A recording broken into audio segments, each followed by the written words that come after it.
किया जाता है, वहाँ भी उनके किरदारों पर लगती अपने अपने तर्ज से दे जवाब देते हैं और पीछे नहीं हटते। हम भी पीछे नहीं हटेंगे, हम बढ़ेंगे मशाल लेकर और वो सूरज बन करके बढ़ेंगे जो कभी भी अस्त नहीं होता है। उसकी ज़िंदगी में कभी शाम नहीं होती है, सुबह होती है और मारतंड बनकर दोपहर का सूरज बनकर दहकता है, चाहे वो रात हो, चाहे शाम हो, चाहे तूफान हो, चाहे कोई भी हो, वो टकराना जानता है। मैं पत्रकार बंधुओं को एक संपादक के तौर पर, एक पत्रकार के ऐसे, एक साहित्यकार के तौर यही मैं कहता हूँ। मैं नसीहत नहीं देता हूँ, मैं आलोचना नहीं करता हूँ, मैं यही कहता हूँ कि कोई भी बहादुर, कोई भी शूरवीर आगे बढ़ता है तो पहले अपने आप को सर्वेक्षण कर लेता है, अपने आप को देख लेता है कि कहीं हम सवालों के घेरे से नहीं हैं, कहीं विसंगति से मतलब हम घिरे तो नहीं, मुक्त होकर। सर, जैसा कि आपने देखा, आपने देखा भी है कि कोरोना काल जैसी विषम परिस्थिति में भी पत्रकारों ने जो है अपने उत्तरदायित्व का बखूबी निर्वहन किया। बिल्कुल। यदि पत्रकार न रहे होते तो लोगों को ये नहीं पता चलता कि जो है ऑक्सीजन की कितनी किल्लत है, बेड कहाँ कहाँ खाली हैं, कहाँ नहीं खाली हैं। लेकिन ये पत्रकारों का और पत्रकारिता का ही प्रयास रहा कि जनता को जो है वो सारी चीज़ें धीरे धीरे ही सही लेकिन मुहैया होने लगी। इसमें पत्रकारों का बहुत बड़ा योगदान रहा। इसको देखते हुए अभी उत्तर प्रदेश की सरकार ने आज एक बहुत साहसिक निर्णय लिया है। उन्होंने जो है जो भी पत्रकार दिवंगत हुए हैं उनके लिए जो है उन्होंने 10 लाख रुपए का अनुदान देने की घोषणा की। तो मेरा कहना यह है कि पत्रकारों को अभी तक अगर कुछ चुनिंदा बैनरों को छोड़ दिया जाए तो मानधन जैसी कोई चीज़ है नहीं, कोई सुविधा नहीं है। आए दिन पत्रकारों पर हमले होते रहते हैं। तो पत्रकारों के लिए ऐसी क्या चीज़ें होनी चाहिए कि जो है पत्रकारों को भी ये लगे कि वो पत्रकारिता में नए लोग ताकि आए पत्रकारिता में, लोग इस तरह से जो है पत्रकारिता की दुर्दशा देख के किनारा न करने लगे। उसके लिए आप क्या कहना चाहेंगे? पहली तो बात है कि जो उत्तर प्रदेश सरकार ने पत्रकारों के लिए जो एक कदम उठाया है उस कदम को की सराहना होनी चाहिए, क्योंकि वो कदम स्वार्थ से भरा नहीं है बल्कि एक निर्णायक कदम है। और उस निर्णायक कदम से हर राज्य की सरकार को लेसन लेना चाहिए और इस तरह से कदम उठाना उनको चाहिए।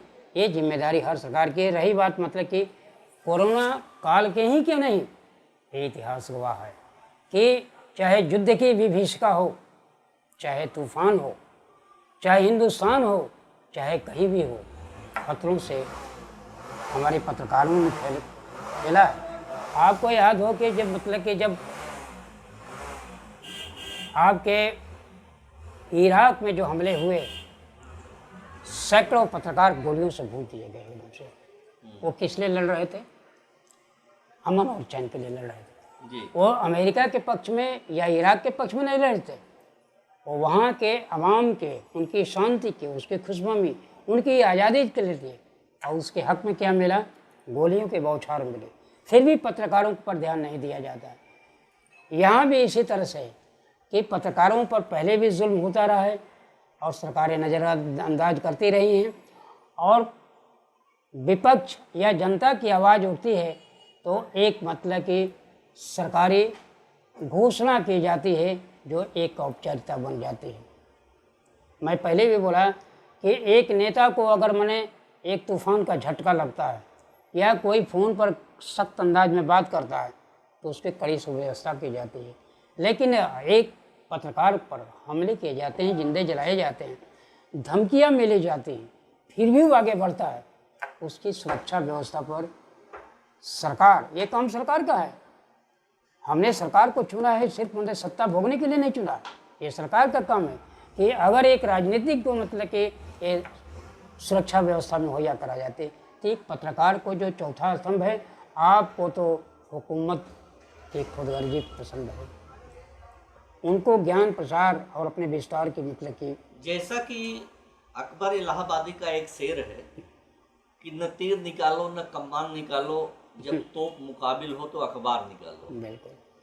अब बात ये होती है कि आपके दौर की जो पत्रकारिता थी और वर्तमान की जो पत्रकारिता है, दोनों में आप कितना अंतर पाते हैं? क्या सचमुच जैसा कि लोग कहते हैं कि आज की पत्रकारिता कोमा में चली गई है, तो क्या सचमुच आज की पत्रकारिता कोमा में चली पत्रकारिता गई अगर है? कोमा में रहती तो देश के हालात के बारे में आम जनता को, सरकार को पता तक नहीं चलता। पहली बात तो ये है कि जो कोमा की बात करते हैं, तो मेरा एक सख्त जवाब है कि अगर पत्रकारिता कोमा में चली गई होती, 0 वोल्ट पर हो गई, तो देश के हालात जो हैं वो सरकारी तंत्र अवगत नहीं कराते हैं, धर्म के महंत लोग नहीं कराते हैं, समाज के रहबर नहीं कराते हैं, वो काम पत्रकार कराते हैं। पहले भी कराते थे, जिनको कहा जाता है कि उनका सूरज ढल न सका, और जिनको आज कहा जाता है कि कोमा में चले गए, वो किसकी देन है, किसकी पैदाइश है, ये हम बताएं। जो पत्रकारिता को कोमा में डालने के लिए इस तरह से बेतुकी ज़बान बोलते हैं, तो आज जो मतलब कि देश में समाचार मिलता है कि समाचार पहले मिलता है और सरकार बाद में जगती है, शासन प्रशासन बाद में जगता है, वो किसकी पैदाइश है, कौन देता है? सिर्फ पत्रकार देता है। सवाल उठने के बावजूद कोमा में गया, मरीज हो गया, मर गया, दफन हो गया, एकदम शून्य हो गया, मूल्यहीन हो गया, इसके बावजूद, इतना सहने के बावजूद जो प्रस्तुति है अखबारों की, इन तमाम चीज़ों को नज़रअंदाज करते हुए एक पत्रकार अपने कर्तव्य देता है। शासन प्रशासन की आई।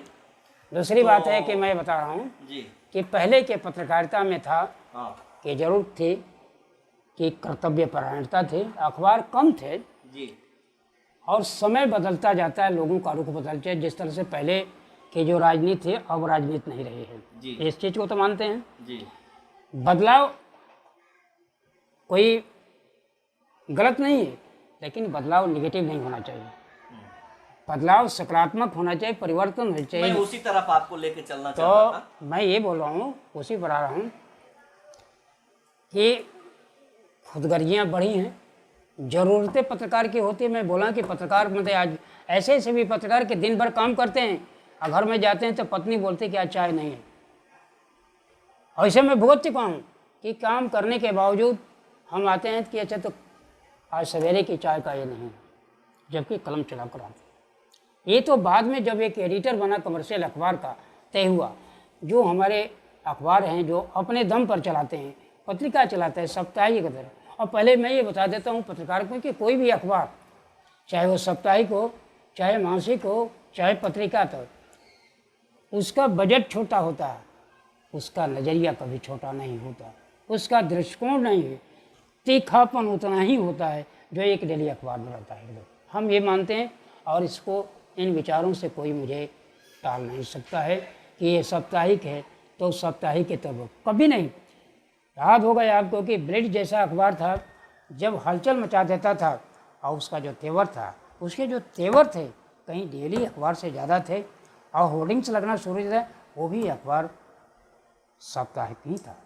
मैं ये कहना चाहता था, जिस तरह से सोशल मीडिया के विभिन्न पायदान बढ़े और उन पायदानों पे बढ़ने के बाद आम आदमी भी पत्रकार हो गया, आम आदमी भी खबरों को जो है उठा के शेयर करने लगा। अब उसके साथ एक बात ये आई कि जैसे राजनीतिक विसंगतियों की बात आपने किया, तो राजनीतिक विसंगतियों में पत्रकारों ने भी जो है एक पक्ष पकड़ लिया। कोई इस पक्ष से बहने लगा तो कोई इस दूसरे पक्ष से बहने ये लगा। बिल्कुल यही तो कहीं ये जो है पत्रकारों का जो है पक्षपात पूर्ण रवैया, बिल्कुल तो उनके माने लिए जो है भाड़े जैसे विश्लेषण से संबोधित नहीं करवाता। मैं पहले भी बता चुका हूँ कि पत्रकार किसी जात, धर्म, राजनीति का सिपा सलार नहीं होता जी। और अगर किसी व्यक्ति विशेष, धर्म विशेष या पार्टी राजनीतिक विशेष का अगर मतलब कि वो झंडा उठाता है, तो पत्रकारिता पर सवाल उठ जाता है। क्योंकि पत्रकारिता होती है वो एक निष्ठता के परिचायक नहीं होती, वो संपूर्णता के परिचायक होते। एक पत्रकार की नज़र में चाहे सत्ता पक्ष हो, विपक्ष हो, चाहे वो हो, चाहे ये हो, उसके लिए समान नज़रिया होना चाहिए। और अगर पत्रकार किसी राजनीति से जुड़ जाता है तो उसका कर्तव्य बढ़ जाता है, उसका कर्तव्य छोटा हो जाता है, और तब जो संपूर्णता को लेकर सवाल उठता है वो लाजिम हो जाता है एकदम से। लेकिन यदि राष्ट्रीय विचारधारा के विरुद्ध कोई पत्रकार लगा और वो अपने नैरेटिव को सेट करने में लगा हो और वो कहे कि यही सही है, नहीं, और यदि उसका कोई खंडन करता है, तो क्या वह पत्रकार जो है? देखिए, पहली तो बात है कि किसी भी पत्रकार को जी अभिव्यक्ति की स्वतंत्रता है, जी लेकिन अभिव्यक्ति का मतलब कि बेढंगापन नहीं होता है। जी अभिव्यक्ति मर्यादित होती है, और एक पत्रकार को या किसी को भी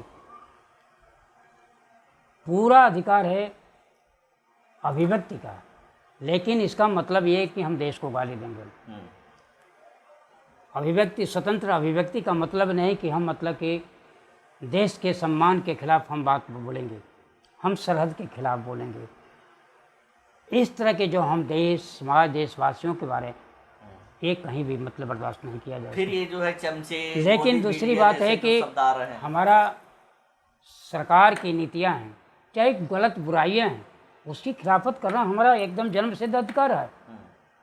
आपको कोई मार रहा है, वो चाहे कोई भी बड़ा हो, अगर हम उसकी खिलाफत करते हैं तो ये अमर्यादित अभिव्यक्ति नहीं है। लेकिन अगर हम मतलब कि देश के सम्मान के खिलाफ बोलते हैं, किसी महान पुरुष के महानता के खिलाफ बोलते हैं, तो ये गलत बात होती है एकदम से। अंत में आप कंक्लूजन क्या देना चाहेंगे? मैं यही चाहूँगा कि पत्रकारों पर, हमारे पत्रकारों पर कि हौसला बुलंद रहे, इसके साथ साथ उनके ऊपर जो इल्ज़ाम लगते हैं उन पर गौर किया है। दूसरी बात यह है कि ये ध्यान रखें कि उनका कर्तव्य है, उनके कर्तव्य का दायरा है, संपूर्णता है। किसी एक पार्टी के पक्ष में अगर खड़े होते हैं, किसी व्यक्ति के पक्ष में खड़े हैं, पक्ष नाम की जो बात होती है एक पत्रकार का उसके साथ नहीं जुड़ी होनी चाहिए। उसके साथ निष्पक्ष, निस्वार्थ भावना जुड़ी होती है, वो सही पत्रकार होता है सबसे। और इसी कदम पर बढ़ेगा तो चाहे तूफान हो, चाहे मतलब कि कुछ भी हो, चाहे कोई कितना भी इल्ज़ाम लगाए, लेकिन पत्रकार की हैसियत हमेशा कायम रहेगी। 10 आदमी उसकी बुराई करेंगे तो मैं ये बोलता हूँ कि 100 आदमी उसकी बड़ाई भी करेंगे एकदम से, बशर्ते कि इन तमाम विसंगतियों से मुक्त होना पत्रकार का बहुत ज़रूरी होती है। क्योंकि पत्रकार भी हमारे समाज के लोग हैं। जिस तरह से राजनीतिक या धर्म के लोग निकल कर इसी समाज से जाते हैं तो अपने साथ साथ बुराइयों को भी लेकर जाते हैं, लेकिन वहाँ पर जाकर जो बुराइयों से मुक्त हो जाता है तो सराहनीय कदम उसका होता है, और जो आदतों को लेकर आता है वो आलोचना का माध्यम होता है। तो पहले तो बात है कि किसी भी पत्रकार को, चाहे मैं हूँ, चाहे श्री राकेश मणि तिवारी जी हूँ, चाहे और भी हो, पहले हम अपने आप को आत्मचिंतन करें कि क्या मैं विसंगतियों से मुक्त हूँ, या क्या मैं जो अभिव्यक्ति स्वतंत्रता की बात करता हूँ क्या हमारी भाषाएं अमर्यादित है, क्या देश, सरहद और वो जवानों के खिलाफ तो नहीं हम बोल रहे हैं, क्या उन मतलब के तबके के लोगों को हम मतलब बढ़ावा तो दे रहे हैं जो देश के लिए खतरा है। ये नहीं होना चाहिए। जी दोस्तों, अभी तक आप एक मजे हुए 35 वर्ष की पत्रकारिता का अनुभव लिए। वरिष्ठ पत्रकार, लेखक, समाज सेवक, चिंतक, विचारक, बेहतरीन समन्वय स्थापित करके पत्रकारिता के साथ साथ लेखन में भी जो है अपना परचम फहराने वाले ऐसे व्यक्तित्व को आप सुन रहे थे। देश का सच जनता तक से अवगत कराने के लिए अगला वीडियो भी आपके सामने जल्द ही लाएंगे। तब तक यदि हमारा वीडियो आपको पसंद आए, इसे लाइक और शेयर जरूर करें। नमस्कार।